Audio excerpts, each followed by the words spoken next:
మన సంస్కృతి సంప్రదాయాల్లో మహిళలకు ప్రత్యేక గుర్తింపు ఉందని సీఎం రేవంత్ అన్నారు. స్వయం సహాయక బృందాలకు 553 ఆర్టీసీ బస్సులు పంపిణీ చేశారు. మహిళలకు ఇవ్వాల్సిన 4,000 కోట్ల సున్నా వడ్డీ నగదును గత ప్రభుత్వం చెల్లించలేదన్నారు. మహిళలతో పెట్టుకున్న ఎవరైనా అధికారంలో ఉంటారా? మహిళలతో పెట్టుకున్నందుకే బీఆర్ఎస్ ప్రభుత్వం ఓడిపోయిందన్నారాయన. దేశానికి తొలి మహిళా రాష్ట్రపతిని అందించిన ఘనత కాంగ్రెస్దే అని, బీజేపీ తన పార్టీ అధ్యక్ష పదవిని ఒక్కసారైనా మహిళలకు ఇచ్చిందా అంటూ ప్రశ్నించారు. ఇక బీఆర్ఎస్ ప్రభుత్వం తొలి 5 ఏళ్లలో ఒక్క మహిళకు కూడా మంత్రి పదవి ఇవ్వలేదన్నారు. ప్రాణవాయువే మా ఆడబిడ్డలు. అలాంటి ఆడబిడ్డలు ఈనాడు 553 ఆర్టీసీ బస్సులను కొనుగోలు చేసి ఈ రోజు తెలంగాణ జాతికి అంకితం చెయ్యడానికి పాల పిట్టల్లాక వేలాది మంది ఇందిరమ్మ మహిళా శక్తి చీరలు కట్టుకుని పాల పిట్టల్లాగా ఇక్కడ వేలాది మంది వచ్చి కూర్చుంటే నా మనసు నిండిపోయింది. దసరా పండుగ చేసుకున్నట్టుగా నాకు ఆనందంగా ఉంది. కానీ స్వతంత్రం వచ్చిన ఎంబడే పురుషులతో పాటు సమానంగా మహిళలకు ఓటు హక్కు ఇచ్చి ఈ ప్రభుత్వాన్ని ఎన్నుకునే అధికారం ఆడబిడ్డల చేతుల్లో పెట్టిన పార్టీ ప్రభుత్వం కాంగ్రెస్ పార్టీ. పండిత్ జవహర్ లాల్ నెహ్రూ గారు అని ఈనాడు మనం చెప్పుకోవాల్సిన అవసరం ఉన్నది. ఇలా గొప్పగా అభివృద్ధి చెందిన దేశం అని చెప్పుకున్న అమెరికాలో ఆడబిడ్డలకు ఓటు హక్కు కొన్ని వందల సంవత్సరాలు లేదు.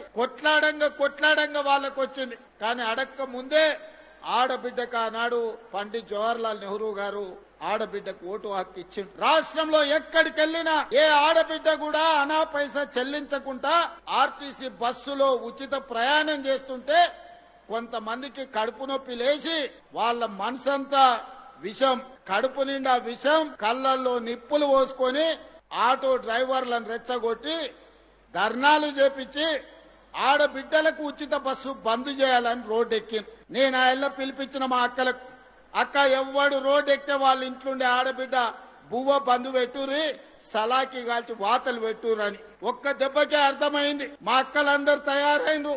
ఒక్కరొక్కరిని జుట్టు పట్టుకొని వంగబెట్టి గుద్దే పరిస్థితి వచ్చిందని రెచ్చగొట్టిన రాజకీయ నాయకులు తేలుగుట్టిన దొంగల్లాక మంచం కింద దాచుకుంటున్నారు. ఇంతకు ముందు కార్పొరేట్ కంపెనీలు వాళ్ళ నెలవారీ సమీక్షలు వాళ్ళ కార్పొరేట్ కార్యాలయంలో పెట్టుకుంటారు. మా ఆడబిడ్డలు గ్రామీణ ఊర్లలో మహిళా శక్తి భవనాలు లేక చెట్టు కింద కూర్చునేటోళ్ళు. సరిగ్గా వారం 10 రోజుల కింద 8,000 మహిళా స్త్రీ శక్తి భవనాలను ఒకేసారి ప్రారంభించుకొని నల్గొండ జిల్లా మా జిల్లా మహిళా శక్తి ప్రెసిడెంట్ నాకు చెప్పింది, సార్ మన సర్పంచ్ ఎలక్షన్లు వచ్చినప్పుడు మాకు భూమి ఇస్తేనే మీ ఓటు సంగతి చెప్తామంటే అందరు లైన్ లో నిలబడి మాకు భూములు ఇచ్చిందని చెప్పింది. ఇన్ని రోజులు ఆ ఐడియా మాకు రాలే, ముఖ్యమంత్రి అయినా గాని. మా అక్కలు సరిగ్గా నరం చూసి ఒత్తిండ్రు.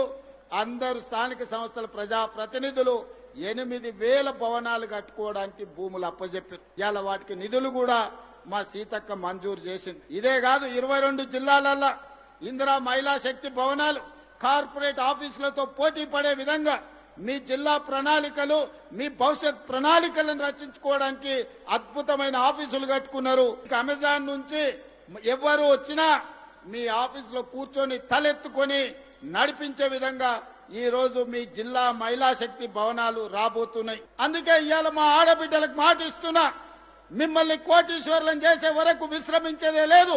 మీకు ఏమి కావాలని చేయడానికి మీ సోదరుడు ముఖ్యమంత్రిగా తెలంగాణ రాష్ట్రంలో ఉన్నాడు. రాబోయే రోజుల్లో మీరిక్కడి కాదు, ప్రతి పార్లమెంటు నియోజకవర్గానికి నేను వస్తా. వ్యాపార ప్రణాళికలు సిద్ధం చేసుకోండి. పెట్టుబడులు ఇవ్వడమే కాదు, వ్యాపారాన్ని మీ చేతుల ద్వారా ప్రభుత్వ సరఫరా అంతా కూడా మీకు అప్పచెప్పే బాధ్యత నేను తీసుకుంటా.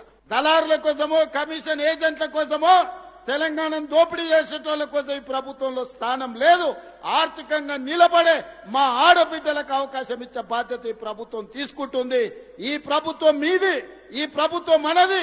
ఈ ప్రభుత్వంలో మహిళా శక్తికి చోటు ఉంది. 1 కోటి మంది మహిళల్ని కోటీశ్వరులు చేయడమే లక్ష్యంగా 2034 వరకు మీ ఆశీర్వాదంతో ఈ ప్రభుత్వాన్ని నడిపిస్తాం.